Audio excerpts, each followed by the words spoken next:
Good morning. I'm Jarrod, Chief Economist of the Committee for Economic Development of Australia. Welcome to CEDA's Supply Chains and Global Trade Where to Now live stream, where we'll be talking with a panel of experts to make sense of just how COVID-19 has disrupted global trade and supply chain, the outlook over coming months, and long-term lessons we can take out of this crisis. It's fantastic to have over 750 people tuning in for today's discussion. At this time of significant uncertainty, CEDA remains true to its purpose of providing platforms to inform and promote debate of critical issues. We will continue to make a range of events available in digital formats to ensure CEDA members and the community can access discussion on the most important issues impacting on Australia's economic and social development. As details of events are confirmed, they'll be made available on the CEDA website, ceda.com.au, and I encourage you to check back for those details. I also encourage you to check out the website for our regular blogs and podcasts with leading experts and policymakers to ensure that you can remain up to date with quality information on the key issues impacting the economy. On the Recovery Coming Back Better tab on the website, you'll find our series on trade and supply chain. It includes a three-part blog series and today we have published an information paper on trade in the post-pandemic world by Melbourne Business School Professor Gary Sampson. Today, like at all our public events, you will be able to interact with our speakers through our Q&A portal, Pigeonhole, which is available via the link below your video screen. Click the link and you can add in questions for our speakers, which will then be provided to me as the facilitator for today's discussion. This week is National Reconciliation Week. CEDA acknowledges that today and every day we are on Aboriginal land. Committed to recognition and reconciliation, we respect elders and support their stated aspects. I would like to acknowledge the traditional owners of the land on which I meet, the Wurundjeri people of the Kulin Nation, and pay my respects to elders past, present, and emerging. The theme for National Reconciliation Week, as announced last year, was In This Together. A reminder that whether in a crisis or in reconciliation, we are all in this together. As COVID-19 unfolded, the impact on global trade and supply chains evolved very quickly. In February, we were assessing the disruption to supply chains from shutdowns in Wuhan and manufacturing plants closing across China. By March, we started to see signs of recovery in Chinese production, but our concerns shifted to the global race for medical and other essential goods and disruption to our exports from the air travel restrictions that we saw. In April, debate seemed to turn to how Australia could become more self-sufficient given the disruptions experienced. And in May, we've been very focused on global trade tensions. I hope to get back to you on what June will bring by the end of this conversation today. We have a great panel with us to help make sense of all of this, and I'd like to extend a warm but physically distant welcome to Tim Beresford, Deputy Chief Executive Officer of Austrade, Marika Calfas, Chief Executive Officer of NSW Ports, and Doug Robinson, Managing Partner, Global Business Services, IBM Australia and New Zealand. Their bios are on the website if you would like to check out further details. We're now going to have about 30 minutes of moderated discussion before we then go to Q&A, so please get your questions ready in the meantime. So I'll start with you, Tim, particularly at the kind of macro level, just to kind of put this all in perspective. Just to what extent has our trade been disrupted to date, and where are some of the key bottlenecks been, and perhaps in your assessment, how resilient or fragile have our supply chains proven to be? Look, thanks very much, Jarrod. And I think your introduction, you talked about disruption. Look, we haven't had a disruption of this seismic magnitude, and if you like, an earthquake parallel is apt since the Second World War. The disruption in social dislocation, economic dislocation, civil dislocation, it is that significant. It is like a seismic earthquake. To give you a sense of that earthquake, we've seen trade flows fall away by 10 to 30%, depending on which sector. We've seen investment flows, and for Australia, investment flows into this country, foreign direct investment flows have been a lifeblood of our development and our success for over the last 200 and odd years. We've seen investment flows, productive foreign direct investment, fall away by 30 to 40%. And the seismic nature of this earthquake is profound. To your point around what have we seen to date in terms of breakdown within subsectors, clearly some of our services sectors which have high human touch, international education, tourism services, some personal and financial services certainly have been devastated. And for our tourism sector, building off the really tough summer that many regional communities faced, this earthquake is already shattering them even further than there was before, particularly in some regional communities. Beyond international education and tourism, it's clearly had impacts across our economy.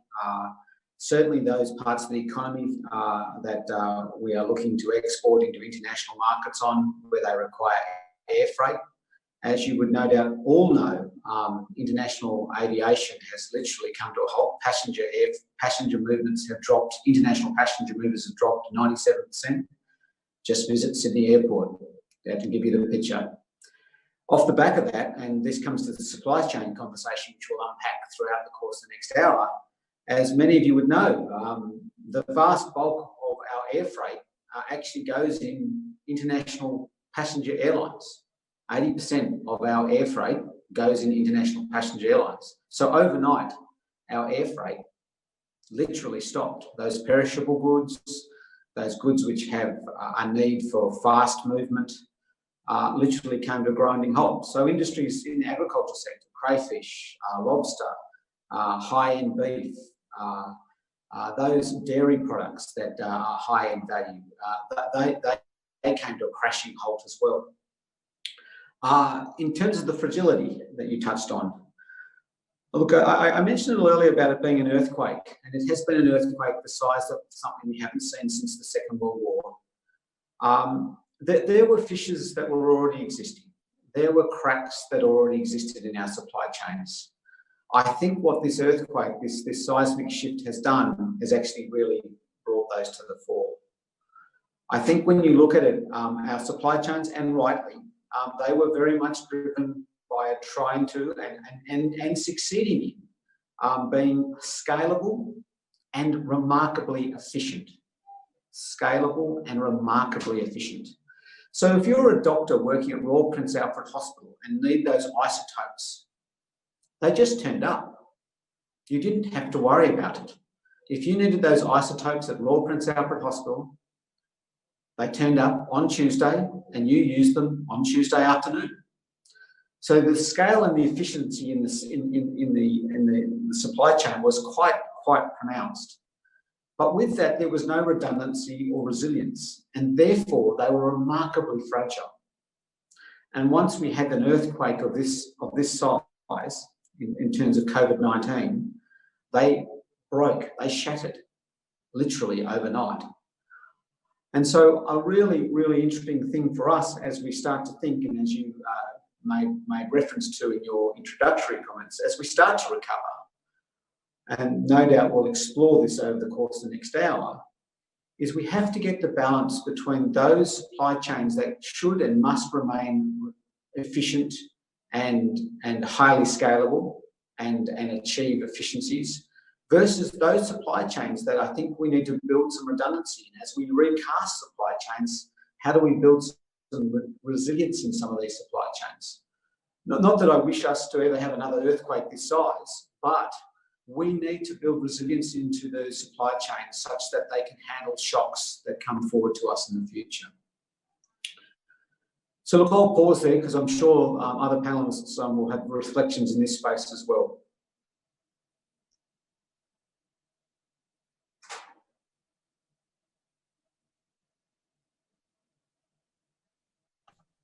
Thanks, Tim. Sorry, typical kind of mute issue, which we're all having on Zoom and things at the moment.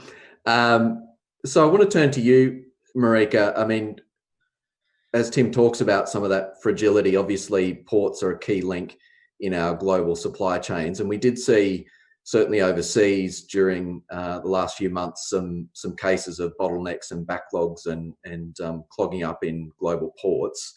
How have Australia's ports and NSW ports in particular managed through this? And what do you think are some of the risks that have emerged? And have we managed them well? Are we fragile, or are we a bit more resilient? Thanks, Jarrod. Look, it's probably helpful just to provide the context that NSW Ports is the private sector manager for two ports, both Port Botany and Port Kembla in New South Wales, and two rail-based intermodal terminals in New South Wales. And because we have two ports, we actually have quite a diversified trade portfolio. We've got containers and fuel.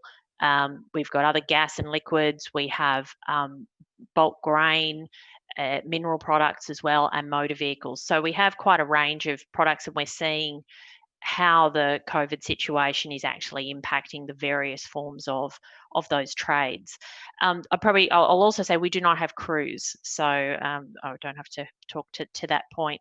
And importantly, I think from an individual perspective and the businesses, the containers that we handle through Port Botany, we're handling last financial year 2.6 million TEU, which is 20-foot equivalent units, and they are mainly imports, which are for the people and the businesses of New South Wales. So when there's a disruption to our maritime supply chains, you feel that directly because of that connectivity. And for a Sydney household, 42% of all of the items in your house will have arrived in a container through Port Botany. So that's why you feel impacts of disruption.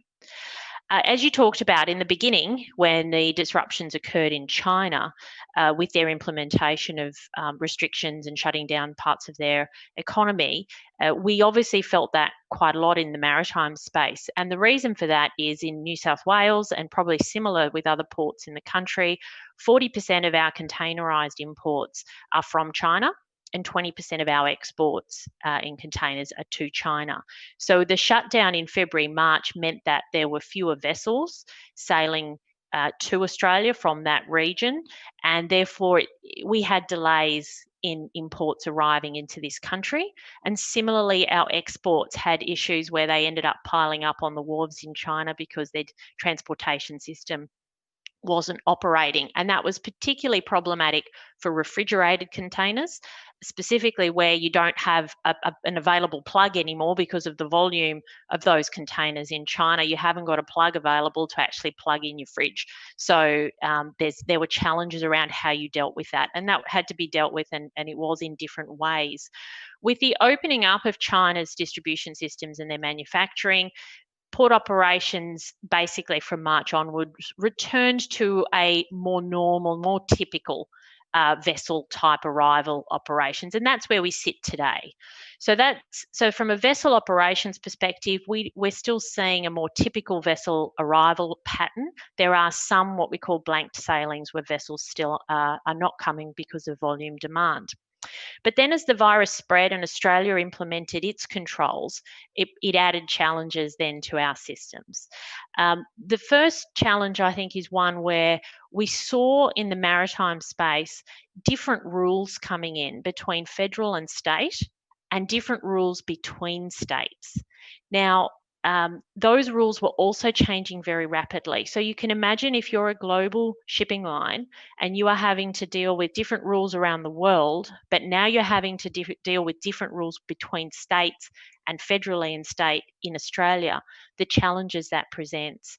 And that resulted in changes to those operations and additional constraints in those operations. And New South Wales had early on had some of the more stringent requirements. So that's one area that was a challenge. The other area was the absence of protocols for certain risk scenarios. And one example of that is the arrival prior to port entry of a commercial vessel with crew that reported unwell. And there just seemed to be an inability to sort of land some of those protocols in advance of the situation occurring. So when the situation did arise, it took a fairly long time to work out the protocol. Now we have a more streamlined protocol for that. However, we haven't dealt with a situation of a crew actually testing positive to COVID. And so there's still a question mark what would happen in that scenario, and it's probably different situations depending on the circumstances. And then the key risk for us is that we actually have some areas in the maritime supply chain where there's a limited supply of critical port workers. And if those workers are unavailable, we actually can't get the vessels in, which means you can't get your goods in or you can't get your vessels out. In those cases, there actually isn't a contingency plan. There is no plan B. And the reason for that stems back to legislation, regulation, and industrial frameworks. And that's one of those areas I'd like to explore further in this discussion, because I think there's some areas that they're not new, but with COVID and what's been happening recently, there's a greater awareness of the implications of those and maybe a bigger appetite to actually deal with those. So in order to deal with the fact there were limited supply of critical workers, it was really important that very early on procedures were implemented to manage the risk of those workers contracting COVID in the workplace or cross-infecting their colleagues in the workplace.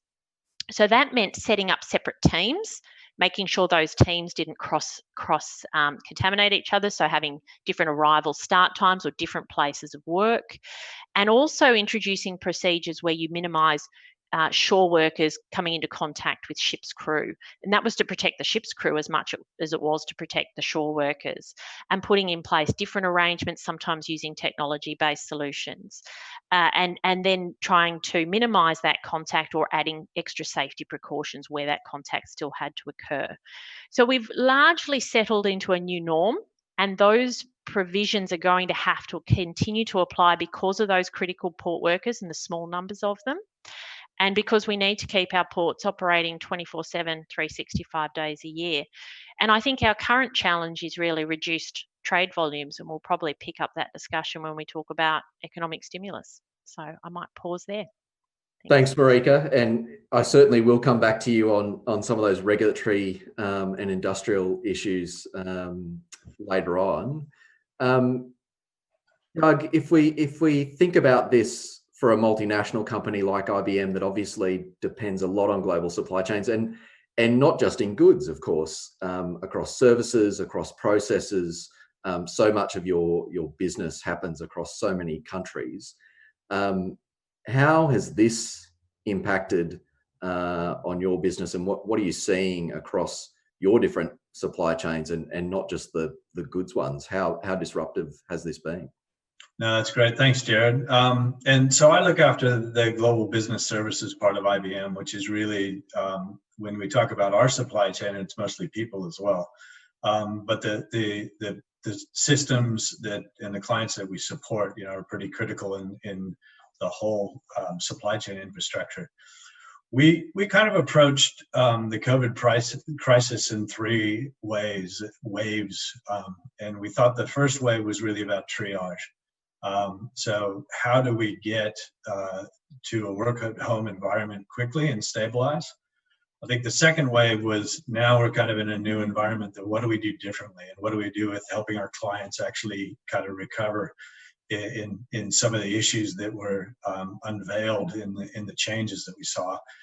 And then the third wave is about reinvention. And I think we're seeing a lot of industries that are that we help with that are kind of going, the new normal as we come out of this is going to look very different, and what's accelerated. So let me talk about kind of wave zero and the triage, I guess, from an IBM perspective first, and then also from a wider industry perspective. Just to give you some context, so we had about 1,500 employees in Australia that we moved to work from home overnight. We did about 95% of those in a day. We did have some critical services that we have around federal government that we maintained on site, but the transition for us actually went fairly smooth. I think that we're very ready for that. We have 250,000 people around the world in our business and in our services areas that we transitioned within a week of the local country announcements again to work off-site, and we're fully productive. So that was a reaction that I think our business continuity planning works pretty well. We did have in that transition, we had some stranded resources too. So we do regularly have people in Australia that are experts from overseas that are working, and some even heroically decided to stay with their expertise to help out the government on, some of the technology around, tracking and what can be done as far as kind of understanding the event that was unfolding and how we could support it. So I think that, we're dealing with quite a lot of dynamics of not only how do we keep business continuity going, but how do we deal with the individual challenges that were involved. Interestingly, in the first few weeks, our productivity went up. So it went up about 8 to 10%, which I think we're all experiencing. We're working longer hours. There was a lot of kind of stepping into the change and how that works. At the same time, in those first few weeks, there was a lot of conversation with our clients about a pause or continued discussion. So I think the initial reaction from many of our clients was, do I pause the programs do I pause the reinvention that I'm doing right now, or am I able to execute it in a remote environment? And so I think when you look at the industry that we operate in, the transition to the new working environment was different for different people. So we did find a lot of people in our industry did not transition well, which created demand for us, for people that were stranded and help. And I'll give some examples on that. But it also was interesting in our supply chain, we think about how we bring in expertise and people to help. It actually shortened our supply chain. So we now have, experts that, may be on a call in the morning with South America, with Australia in the afternoon, and with China after that are actually shortening the supply chain of kind of intellectual capital in doing that. And that's, whereas our operating model before was flying people in for those discussions, it's the new norm is allowing that to proliferate a little quicker. So I guess that's kind of our experience. I guess when we reach out to our clients, we saw many things. So on outbound supply chain was interesting. Iron ore in Australia virtually stopped. So the impacts that we had on our clients and supply chain and trying to get prepared for recovery for that, was certainly there. Oil and gas was interesting as we saw the price drop and the reserves increase. But interestingly, the leadership that we've seen is really continued to focus on efficiency gains and didn't pause, but actually lent in early to change on how the industry could be reinvented. Retail and grocery, we all certainly experienced that impact. The interesting thing I think we found in the first few weeks was the connectivity across industries on who could help who. So, we saw examples where airline industry employees were stranded and retailers were willing to kind of help out and take people on. And so that cross help was interesting. We ourselves, we have a bench of people on occasion that are in between jobs, and we offered that bench to one of our clients to help in their back office processes. And so the kind of dynamics of change and help was pretty interesting in the initial time. So I think that's kind of wave zero is how do you triage and get ready? And I think in the subsequent questions we have, we'll talk about then what do we do next. Thanks, Doug, and nice couple of little optimistic and hopeful notes in there. And as an economist, always happy to hear about productivity increasing, and I look forward to seeing that come through in the statistics. We don't have too many questions on Pigeonhole yet, so just another reminder to jump on there and put in your questions. I'd like to move back to you, Tim, just in terms of obviously we've had the earthquake, but we're now really, life is gradually getting back to some kind of normal in terms of social restrictions lifting here. And so we're really kind of in a bit of a stabilization phase at the moment. What do you expect the coming months to look like from a trade and supply perspective? And obviously, we're going to see some pretty big global economic ripples, which we can't necessarily control in Australia. I guess question is what can we control, and what do we want to be really mindful of from a trade perspective in coming months?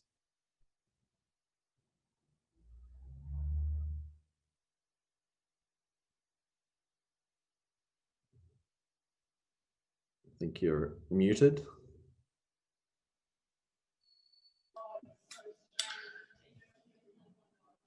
Unmute problem again, done. So thanks, Jarrod. Look, you're right. There's no question that in the global context that there are some headwinds. There are some global headwinds that are real. There is a level of oversight and protectionism that is developing. I think for Australia, look, we are a middle power who has a modest population of around 25 million. And we have a real role to play in advocating for open markets, for open and free trade, for open investment. You know, as I said at the outset, you know, investment, foreign direct investment, domestic investment has very much been the lifeblood of our organisation. So, as a middle power, we have a really critical responsibility to advocate for free trade. We have like-minded democracies such as Japan that equally sees that responsibility. And I think, you know, we have a rules-based order of the way we like to do trade. And our job is to really advocate for free trade and describe and explain to obviously Australian citizens, firstly, why trade and investment open flows make sense and is in our national interest and in our economic interests, but also on the global stage to reinforce the importance of open and free trade and open investment. That would be my first point. To Doug's point, which is, you know, I think we are now starting to move into the wave two, which is this recovery phase. As we think about recovery, there are many elements of that recovery that we need to think about, you know, and some of which we'll no doubt pick up. Marika's mentioned a little bit about microeconomic reform earlier. There's no question that this is an opportunity for us to look at some microeconomic reforms at both state and federal and indeed local levels with the industry, with commerce, with business, and really actually take an opportunity, given what the earthquake has uncovered, what things are indeed broken and what things can we indeed look to work towards. So, in addition to microeconomic reform, there's no doubt that trade and investment is going to be very much part of our recovery, and it's a key plank of our recovery. It's you know, obviously working with firms to first of all protect their market shares and then grow their market shares in international markets, and obviously by supporting those firms really go global and continue to think about opportunities in a global context and diversify. I'm sure we'll come back to this question later, but it is critical that as we think about resilient supply chains, part of resilience is actually the diversification story and not be solely reliant on, or as often as they're saying, have all our eggs in the one basket, but actually diversify our various supply and our various opportunities. So they're just some things that we can do at a macro level. To build on what Doug touched on a little earlier, I think at a client level, it's that adaptability, and you've really seen some of that really play out. Doug gave some really terrific examples, but how as businesses that are no doubt on this conference call today, thinking about being adaptable, using different ways of their business or their operating process to actually achieve goals in a different way, which are able to actually demonstrate the operational capacity and delivery of their organisation. I think there's some things that we can do at the micro level of the firm around that adaptability as well.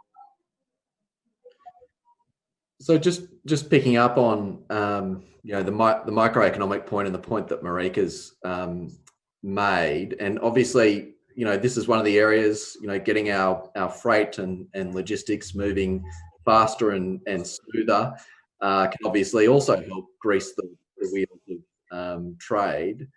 Marika, there's obviously been a number of adjustments that have been made in terms of some, you know, temporary regulatory relief and other things that governments have done. Are there some of those temporary things you'd like to see us examine whether we could keep them in the longer term, and are there other kind of perhaps longer term strategic policy issues around freight that we've kind of missed in the past that have been exposed by this crisis that we should be taking a good hard look at? Yeah, I think yes on both counts. So look, I think one of the key things that's come out of this that I was quite excited by is the greater awareness in the community and within the government of the essential nature of our freight and our ports and our supply chains. It has been an ongoing challenge over the years to actually get that recognition and the attention. And I think it now seems to be better understood, and I'm hoping that that continues because that helps to allow for that reform. There have been some temporary measures, as you point out, Jarrod, that have been implemented to assist with addressing probably initially what was the need to continually restock supermarket shelves as a result of the sort of panic buying that occurred. But these are actually big productivity improvement opportunities and should really be looked at as long-term measures, not just short-term measures, and they're designed to roll out, I think, by October. One of those is around curfews for freight deliveries. Now, typically in a council or a state government planning approval for freight and logistics or retail and distribution operations, they tend to impose curfews, particularly in the evening and early morning hours for deliveries, and curfews on certain roads for different types of trucks. It's all because of amenity and community concerns. That was lifted. They were lifted during this process, and that's meant that trucks can actually continue to deliver, and particularly in the evening periods. And as we resume to a more normal environment where we have quite extensive peak hour periods on our roads, which may well be exacerbated if there's a lesser use of public transport, continuing to have deliveries in the evening is just an incredible productivity opportunity that we've been missing out on, because you've got much better flows during that time. You're not caught up in that congestion. So it's one area I really think we need to look at as a longer term opportunity. And it's a similar situation in rail. There wasn't a formal lifting of curfews, but with the reduced passenger rail usage, freight trains have been able to utilise the rail during what they usually have as passenger curfew periods. And again, just giving that productivity benefit to freight trains so that they're not all having to jockey for a position on a line at the same time in the early hours of the morning or late in the evening and arriving at their destinations at similar times. Internationally, freight trains share with passenger trains even during curfew, during peak passenger periods. It's just about the reliability and the measures you put in place to ensure that you can have those two operating together. So I think there's some really good opportunities to make those things more permanent. And then, as you talked about, what are some of those other areas that we need to focus on? So if we look at the risk areas in the port, these are not new by any stretch of the imagination, but there have been challenges that have been either not the highest priority for governments, or they've just been difficult to deal with. And if I point out in our supply chain, so they've been very resilient through COVID, and they continue to be, but it doesn't mean they're without risk. There are a couple of specific areas in the maritime chain where, as I mentioned, there's a small group of critical workforce, and if they're not available, then actually the whole thing doesn't operate. And those ones are port-specific pilots. They board the vessels and bring them in or take them out of the port, the tugs that manoeuvre the vessels into their berth and out of the berths, and the lines services that moor the vessels. There is no plan B for these, certainly at Port Botany. We can't, and therefore we can't just bring them out of the vessels in and out of the port. Now, if I take something like the port-specific pilots, there are only 20 of them at Port Botany, and there's half that number at Port Kembla. Now, imagine if there's a COVID outbreak in that group, what happens? And pilots can't be transferred between ports because under the current rules, they have to meet certain accreditation standards. Under state legislation, the ship pilots can't bring in the vessel. In global jurisdictions, you can have that occur where a master is accredited if they're a regular visitor to a port. Even globally, you must have a accredited pilot on board. So there's state rules, there's global rules that all influence how we operate. So the current legislation, regulation, and industrial frameworks are prescribing how the activities must be done and by whom, who has to actually do it. And that limits your flexibility and your ability to implement contingency measures. Some of those are historical. They have probably not been reviewed for a very long time. They don't reflect the present day conditions. If we look at line services in Brisbane, the line services can be done by the stevedores. In New South Wales, there's a demarcation issue in the industrial framework, so they can't. So we're down to one operator. And if they don't operate, we don't have operators to tie up the vessels. The towage operations prescribe the number of people and the skill set of those people that must be on the vessel. So I think it's just, it's an opportune time and a reminder that we actually need to find solutions for these. I'm not talking about removing roles. I'm not talking about automation. I'm not talking about adding additional service providers. I'm talking about looking at the existing rules and seeing whether we can implement a plan B, contingency plans, and how we can update those rules to reflect current situation. So that's just an example of where I see some key risks that this situation has brought out that we should now be focusing on. And I'm hoping there's the appetite to do so now and an open discussion that can occur around that. So I think it'd be worth doing that now whilst it's in everyone's front of mind, because the risk hasn't gone. The risk to this supply chain hasn't gone. We are going to have to continue to segregate our workforce in the supply chain for a very long time until this matter gets a vaccine or the virus becomes less dominant, so that we don't have these risks actually occur. Thanks, Marika. And clearly, at the national level, there seems to be a growing discussion about potential for reform in the industrial relations area. So this could be the time. I want to pick up on a question that we've got from the audience, but also that is in our poll, and I'm going to come to you in a minute on it, Doug. We had a poll which basically said, does the COVID-19 pandemic kind of suggest, given the susceptibility to a global trade slowdown, that there's an opportunity to reimagine industries like advanced manufacturing? So clearly there started to be this discussion.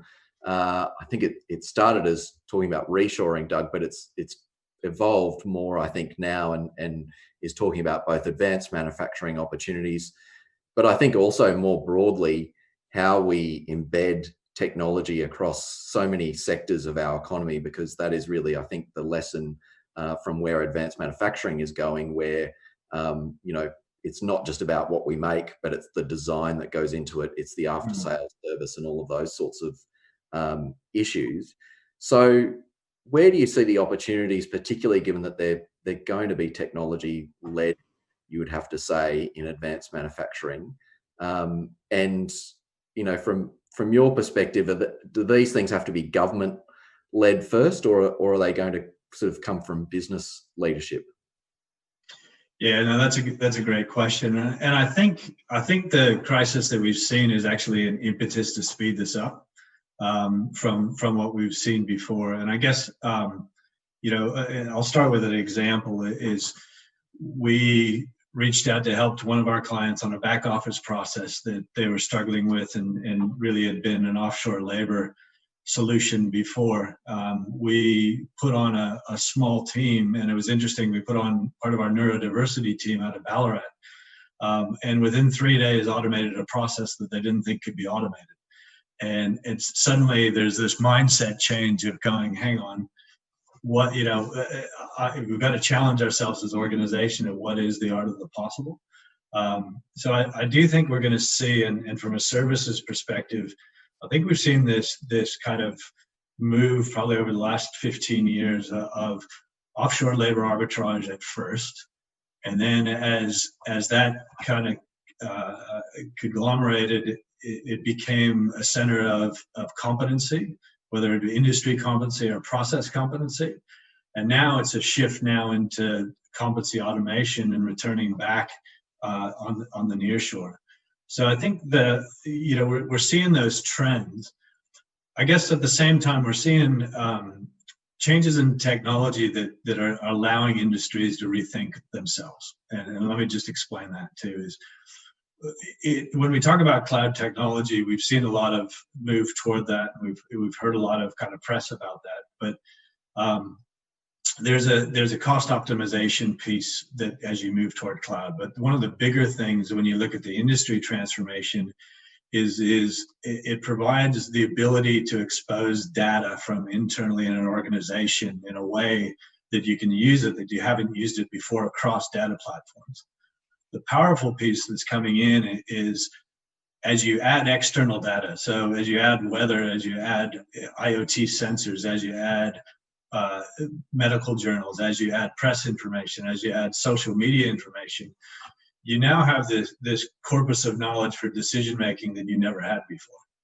And so when you look at supply chain, for example, is that it's impossible for supply chain planners to look at the myriad of information that's out there in the world. But with tools for like AI and machine learning, you can start looking at patterns to get advanced warning on some of these changes that are coming up in disruption in supply chains. So, if you take the crisis that we've gone through, if you looked at patterns, the medical findings that were coming out probably in early January, as well as kind of the reaction that Korea had in the early stages, you could have pieced together and anticipated some of the supply changes probably 6 or 8 weeks ahead of time here, just from the external information.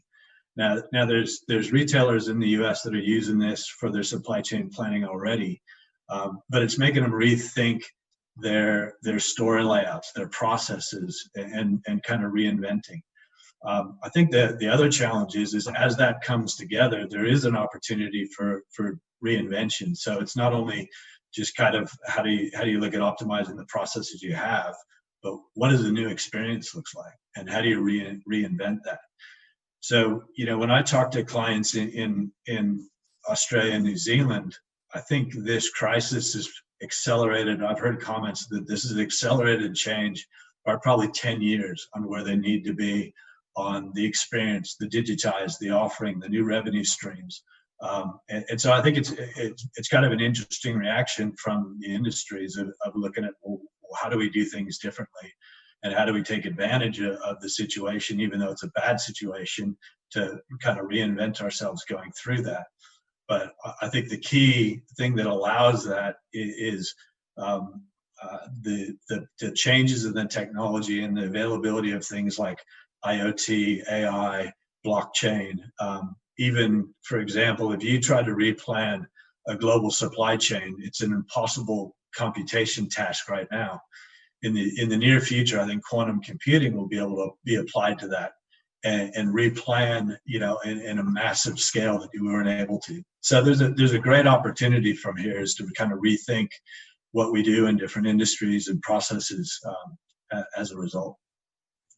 Thanks, Doug. And I think the audience pretty much agrees with that sentiment. So the poll on is this an opportunity to reimagine industries like advanced manufacturing, 90% of people have said yes. I want to get to a couple of topical issues that have been raised in the questions. And one of those, I'll start with you, Tim, from Lynn Morrison is, what's the prediction on where our critical global trade relationships are heading, particularly around the China relationship, the balance between our foreign policy and economic impact? Yeah, no, thanks for the question. So look, to start with, the complementarity of our interrelationship with China is quite profound on multiple levels, whether that be in iron ore, or whether that be in energy, or whether that be in agri or education, or indeed longer term when tourism recovers. And we can't ignore that reality. It's a distinct, powerful reality that commerce actually oversees. And so therefore the story is a China and story. It's absolutely China and. And the and story is very much around our region. We've got at our doorstep, just literally north of us, like a set of 17,000 islands of Indonesia with over 250 million people who have the same aspirations as we do. They want to enjoy their lives. So how do we, with the know-how and the technology Doug and Marika just talked about, how do we bring that into those markets in Indonesia? We've recently, and it goes live. The Indonesians have ratified the IE-SEPA, and that will go live in July the 6th. So again, it's a long game, but there's a complementarity between us and Indonesia. We continue to have strong relationships with Japan. Japan and Korea would have to be some of the most patient long-term investors in our country. Many of you on this call would know that Japan's been investing in Australia since the 1880s and 1890s. And we've gone through 2 world wars together and not on the same side. And we still are here investing in each other's countries. And there's a remarkable patient investment that Japan takes to actually the way it actually transfers some of what Doug's touching on, transfers knowledge and technology both ways. India also plays a terrific opportunity for us. They too are aspirational for their futures, and clearly a flagship sector for us is in international education. And then we can't forget our traditional partners, the Europeans, the UK and the US. And just to pick up a point that Doug touched on, if you look at the vast bulk of our foreign direct investment that's come into this country since the mid-1980s, it has been technology and information technology led. If I just give you the example of what happened in 2000, people often look at INL as kind of like dig and deliver, and that's all it is. Well, as our chief scientist says, the level of embodied innovation, embodied technology in a ton of iron ore is profound. If you actually unpack that supply chain, the level of technology, know-how and innovation to get that ton of iron ore into Wuhan or up into Shanghai, it's absolutely profound.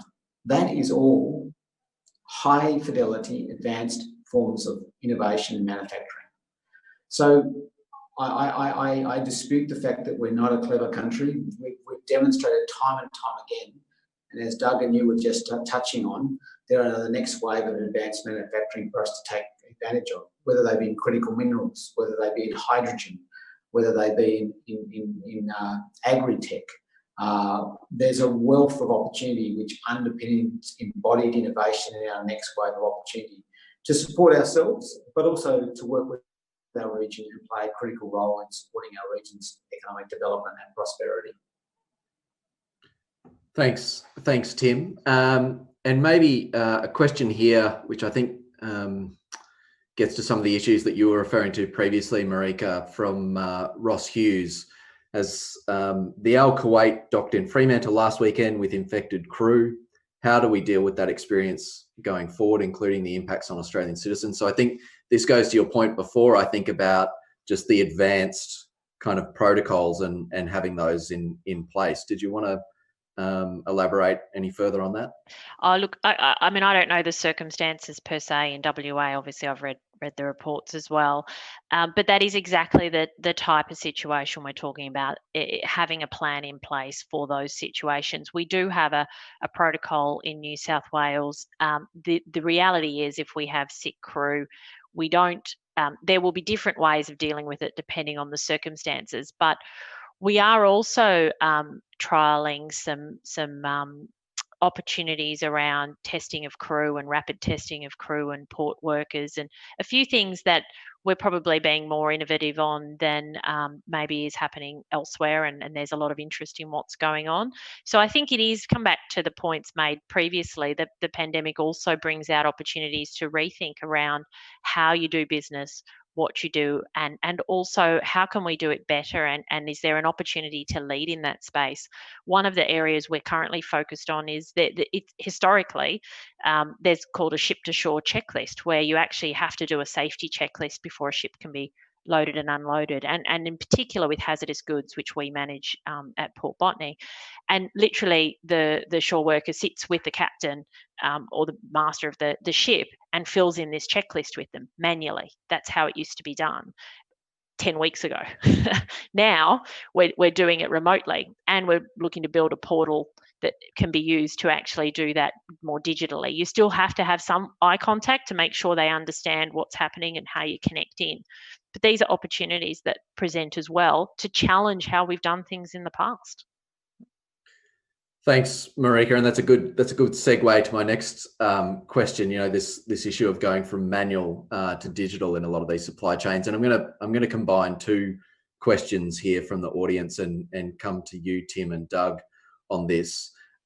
We've had one question around the view on the role of standards in strengthening global supply chains, something which has been in the World Development Report 2020, apparently, but also how technology can secure modern supply chains, whether that's, you know, use of drones, blockchain, all of these sorts of things.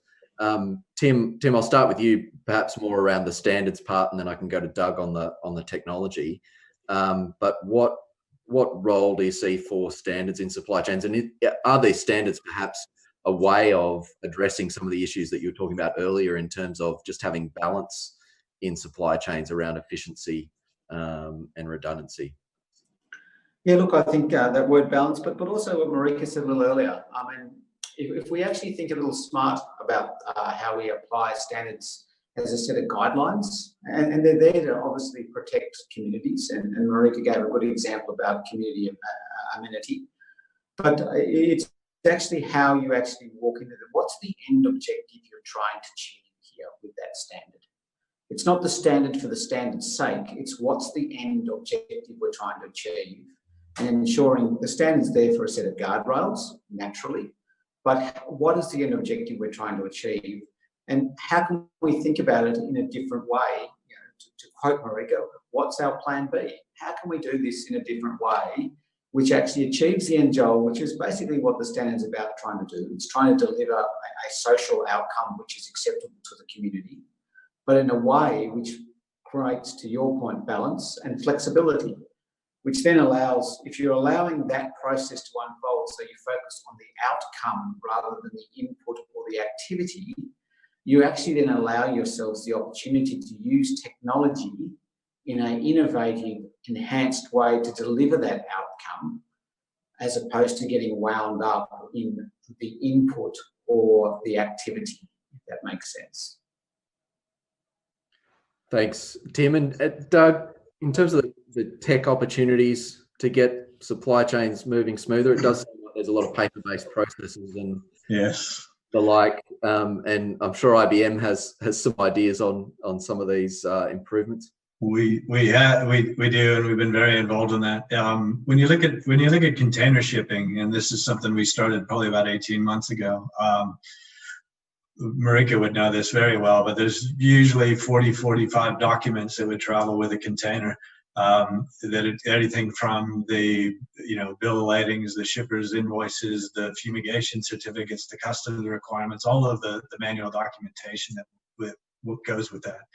We worked with Maersk to build out a platform called TradeLens as an industry platform, which is a blockchain-based platform. But the important part is it allows the sharing of electronic documents against the journey of a container, which is really the digitization of the process.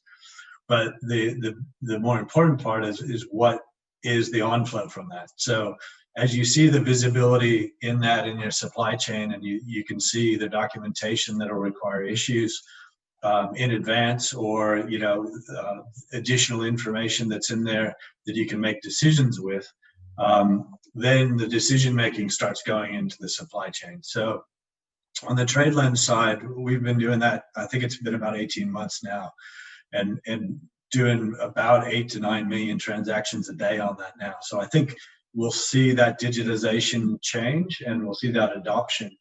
The things that then add on to that is things like food safety. So food safety, you can start adding on in the supply chain to look at kind of origin and the process through there for validation. We've also seen that the other way for a premium validation. So meat export out of Australia into China, as being able to validate the paddock where it came from will actually achieve a premium in sale as it goes out. So we're starting with some basic digitization and then seeing the value adds and what's being created on top of that. I think I go back to the other side. So that's more of the process. The other side is really adding the external data. So as our clients are adding in weather data, IoT data, social data, it's changing some of the supply chain decision a lot earlier on. And you know, there's some really interesting examples in retail on why they could not figure out why sea salt was having a spike in sales. And this goes back about 18 months, but it turns out it was on Facebook that sea salt was saying shampoo makes your hair shiny. So they reconfigured the store and put the sea salt in the shampoo aisle and even sold more. And it's a simple insight, but you realize that no one could possibly pick that up on a daily basis in a supply chain. And I think we'll get more demand signals like that in the future where we can tune to as we do it. So I think it's two parts: is, you know, optimizing what we have internally and then using external data to you know, look at the whole ecosystem. Thanks, Doug. And I'm just going to do one last question very quickly because I think it's a quick one, and I'll direct it your way, Tim. Question from Michael Tyler at ResMed. What has been the experience with air freight from China and from Australia to the US, in particular with freight rates? And I think given you've got the international air freight mechanism obviously operating at the moment, did you have any thoughts on that quickly, Tim? Yeah, look, thanks for the question. Yeah, we're heavily involved in that. I mean, to your point, freight rates were up around, if X was the pre-COVID price, the post-COVID price was 13X. So we've now had the international air freight mechanism up and running for about 6 weeks. And, you know, I can assure you this is not government's job. We want to get out of this. In fact, my KPI is to get out of this. But we've got the price now back down to, on average, out of China, about 5X for most markets. It's about 7X for Perth, but for Melbourne, it's about 3X, 4X.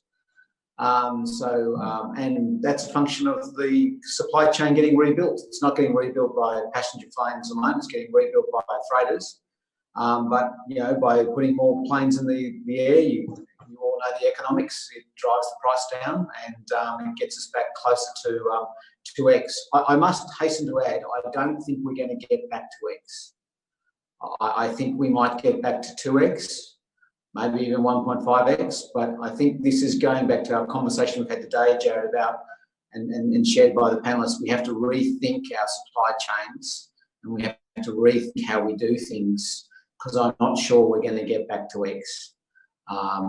As for the US, just to quickly answer the ResMed question, ResMed probably know this better than I do, but look, we are absolutely seeing a significant amount of freight coming back in with medical supplies, ResMed and ventilators and a whole bunch of things, but that's all heading in the right direction. And again, it's just basic economics, put more planes in the air and we'll actually see the price start to move back towards the pre-COVID rates.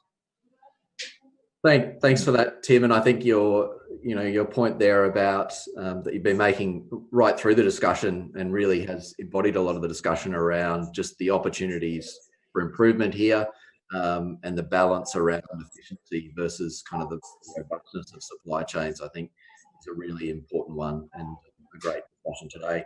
One of the things I miss most about our public events is that at this point, when I thank the speakers that we've got here who've shared their time and their insights, we get a big round of applause. And I'm sure it would be a big round of applause if we were all in a room together today. So thank you to Tim Beresford, Marika Calfas and Doug Robinson for this discussion. It's been fantastic. You can still post additional questions to Pigeonhole for the next 15 minutes, and we can post selected responses in our post-event email. The email will also include a link to the recording from today. And as I said in the intro, please keep an eye on the CEDA website and our social media in terms of future live streams, blogs and podcasts, including our Trade and Supply Chains series. Our next scheduled live stream is on the 12th of June, and it'll ask the question, does disruptive technology require disruptive regulation? I think a point that's been touched on today. and also to encourage people to register for our digital State of the Nation, which will be on the 15th and 16th of June, where you can hear directly from the Prime Minister and also the opposition leader. We've also got plenty of past research that touches on some of the topics that we've talked about today, including our 2017 publication on Australia's place in the world, and also the work that we've done previously on temporary migration, which goes to some of these issues. I certainly hope that you've found the event today informative and helpful as you navigate the really practical implications of COVID-19 and we get set for recovery. We'll keep trying to continue to provide this platform for discussions that are central to future economic, social, and environmental development. Thanks so much for joining us. Until next time, please stay safe.